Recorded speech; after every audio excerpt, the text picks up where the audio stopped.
Welcome to Motivation for Success. Hoping you enjoy this video. All of us have experienced some tragedy, and if we haven't, we will. And you can either let it destroy your life, or you can build upon it. You can permit it to let it hold you down, or you can decide, I'm not going to let that happen to me. I'm bigger than this. Make a declaration to yourself. Declare all-out war that you're going to get out of this rut. I don't care how good you are. I don't care how talented you are. I don't care how much you work on yourself. There are some times when things aren't going to go right. They just are not going to go right. There are times when anything that can happen will happen. Murphy's Law will be knocking at your door. Why? I don't know why. That's called life. And you have to deal with it. Sometimes your life will be in a slump, just like sports. Some of the best shooters can't hit baskets different times in games. They get in a slump. Do they sit on the sideline and say, I just didn't hit a basket today? No, they continue to execute. I suggest to you that if you are facing a challenge, don't stop. Stay busy. Work your plan. Continue to do those things that you know that work for you after you have evaluated yourself in the situation. Continue to move. Stay busy, stay busy, stay busy. Find somebody that you can help so you can forget about you for a moment. See, sometimes the best thing to do is to be. Sometimes you have to just back up and go within yourself. A bow and arrow, you can't take a bow and just push it out an arrow. You just can't push the arrow out. You have to pull it back and then release it. Sometimes you have to back up and go within and pray and meditate and recharge your batteries. Go away, clear your head, and then come back and look at it from a different vantage point. Don't operate while you are under the spell or the effect of what's going on. Next thing is that you've got to activate the thinker in you.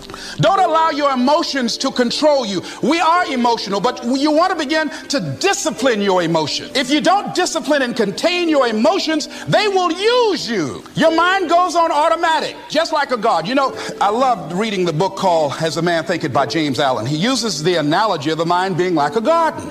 Weeds don't have to have any encouragement to grow. You don't have to water them. They don't have to get sunshine. They don't have to have fertile ground. They will grow through the cracks of a sidewalk. Am I right? But if you want to grow orchids or roses or any kind of exotic flowers, there are special processes and procedures you must go through.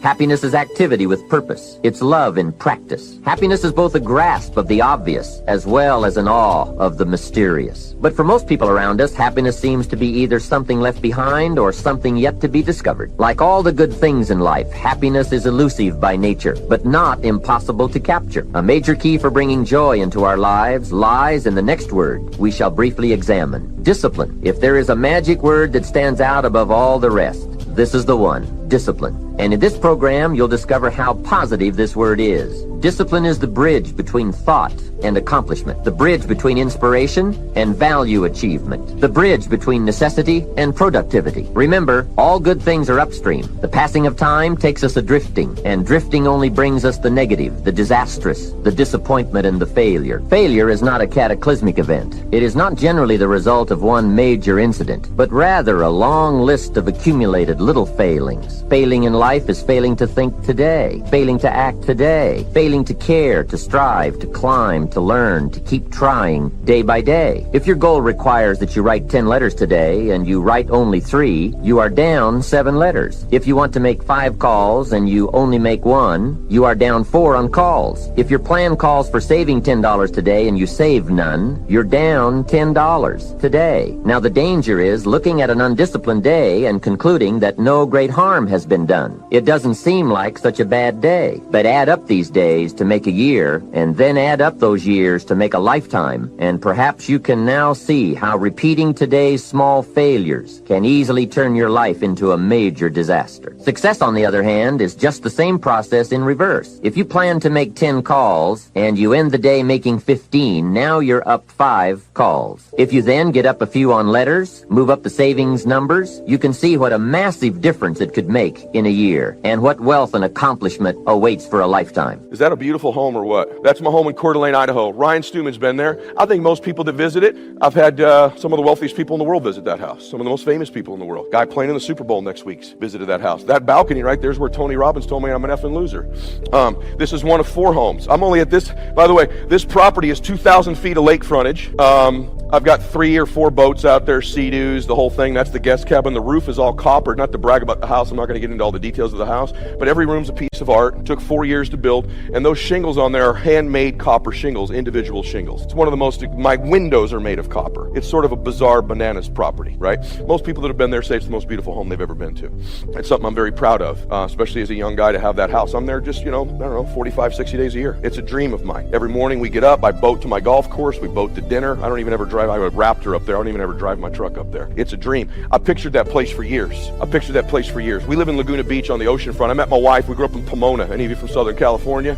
Pomona is not Laguna Beach. And we would take little trips down there when we were young, and I'd walk her on the beach when we were like 15, 16. Same beach my daughter jammed a shovel in her face the other day, and about the same age. And I said, baby, we're going to live here someday. Someday I'm going to make all this happen. Someday our dream's going to come true. It was a dream in my mind. And then I went up and played golf in Coeur d'Alene one time with John Elway, and I'm like, that's where I'm going to live. But I couldn't afford the house. So listen what I'm about to tell you. I couldn't afford this. Everybody thought I was crazy.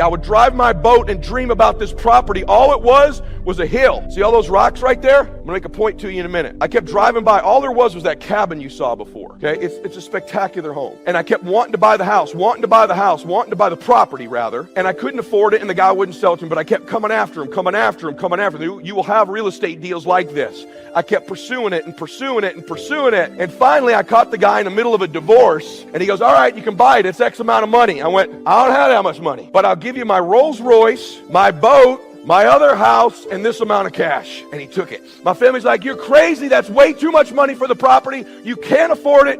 Listen to me. It's going to sound like your life. What was wrong with the other house? What was wrong with where you were? It was nice. When's enough for you? My gosh, you had a nice house. You had a nice life. Why are you trying to buy real estate? Why are you going to one of these stupid seminars where they're scamming you? Or you can't afford that crap? Just Google it. Days away, spending money, writing notes down you're never going to use. What's wrong with your life now? Well, that's what they kept telling me. I said, no, I got a vision. I know what I want there. It's going to be spectacular. It's going to be one of the greatest homes in the country. It's like, yeah, you can't afford it, dummy. I'm like, well, I want it. We started to build the house. I started to want to build the house. I brought the architect out. I brought the contractor out. And the contractor goes, you aren't really like putting a house here, are you? And I'm like, well, yeah, but you can't build a house here. There's streams running through this whole house. There's running springs. Anything we build, water's going to spray up all over the damn place. And by the way, the whole hill is bedrock. You can't build a house here. That's why there wasn't a house here. You think no one else had the same idea you had? You think nobody else thought that would be a cool thing to do? You're the only one who found it? Your family's going to say that. You think you're the only one trying to buy real estate? You think the only one with that idea? Everyone's buying real estate. Everyone's buying apartments. Everyone's flipping. Just watch Bravo TV or A&E. Everyone's doing it. You think that's so brilliant? I'm like, wait a minute. Are you serious? My heart was racing. He goes, you can't build a house here. And my architect's like, well, you could, but like, you'd have to like jackhammer the whole property. I'm like, oh, okay. And my family's like, I told you, you're out of your mind. That's when...